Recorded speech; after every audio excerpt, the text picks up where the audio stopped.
তোকে দেখে আমি ভয় পাবো? আমি হলাম মডার্ন শাকচুন্নি। বললি আমাকে দেখে ভয় পাস না, দাঁড়া তোর।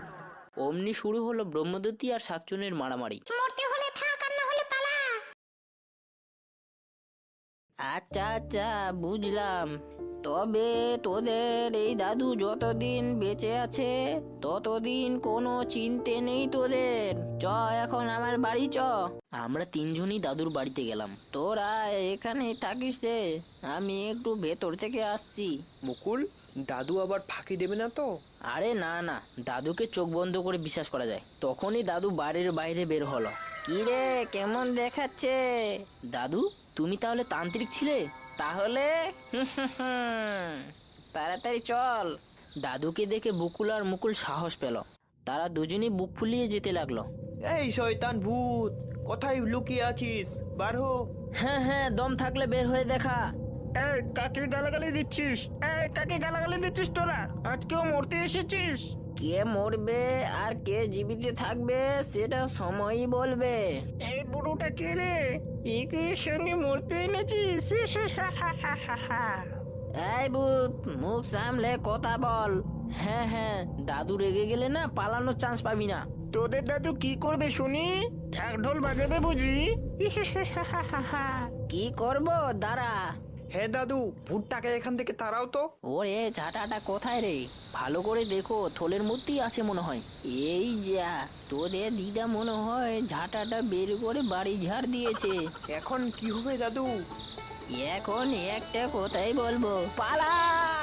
দাদু, তুমি আমাদেরকে একদিন মারবে। ওরে তোদের দিদা এমন কাজ করবে সেটা তো আমার জানা নেই রে। ওরে, ব্রহ্মদত্তি মশাই যে খুব রেগে গেছে রে। আজ আর মনে হয় রক্ষে নেই, পালা। এই বুড়ো বয়সে দৌড়োদৌড়ি করে প্রাণটা যে বেরিয়ে যাবে রে। বুড়ো হাড্ডিটার তো ভালোই দম আছে। কিছু বললি? কই না তো। এবার কি হবে দাদু? শাকচুন্নি মাসিকিতে কথা দিয়েছি, কথা না রাখতে পারলে তো আবার রক্ষে নেই। ঠিক বলেছিস, এখন কি করি বলতো? ওরে তোরা শান্ত হ, আমাকে একটু ভাবতে দে। হ্যাঁ, একজনের কথা মনে পড়েছে। কে সে দাদু?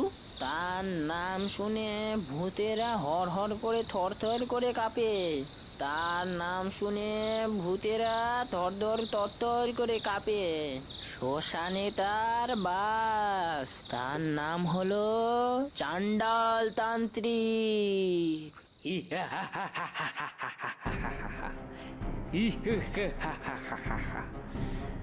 অনেক লোককে তুই ভয় দেখিয়েছিস, আজ হাতে পেয়েছি। যাবি কোথায়? আরে হারাধনজি, তা হঠাৎ কি মনে করে? বড্ড বিপদে পড়েছি রে চণ্ডী। কি হয়েছে সেটা বল। সেই ব্রহ্মদত্তির হাতে মরতে মরতে বেঁচেছি। ব্রহ্মদত্তি? কতদিন ধরে আমার বরাবর প্রতিদ্বন্দ্বী খুঁজছিলাম, আজ পেয়েছি। কি ভয়ানক হাসি রে বাবা। চল আমাকে সেখানে নিয়ে চল, দেখি কত দম। হ্যাঁ হ্যাঁ চল। রাত্রি তখন প্রায় 12টা। চারিদিকে শুমশাম হয়ে গেছে, শুধু শোনা যাচ্ছে কিছু শেয়ালের ডাক। কোথায় ব্রহ্মদত্তি? হ্যাঁ, বের হ, কে এসেছে দেখ। কিরে, তোরা আজকেও আমাকে বিরক্ত করতে এসেছিস? আর সঙ্গে ওটা কাকে নিয়ে এসেছিস? সে তো সার্কাসের জোকারের মতো লাগছে।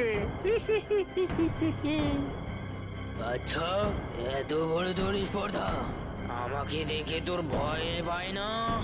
আমার নাম চণ্ডাল, প্রতিদিন ধরে সোজা নরকে পাঠাই। কি চন্ডাল্লা ছাই, তোকে দেখে ভয় পাবো? আমিও বলে দি, আমিও ব্রহ্মদত্তি, মনে যেন রাখিস। কোনো দিক দিয়ে কম নেই আমি। তবে রে, এই সামলা। ওম রিং পং পং সিং চং পং পা।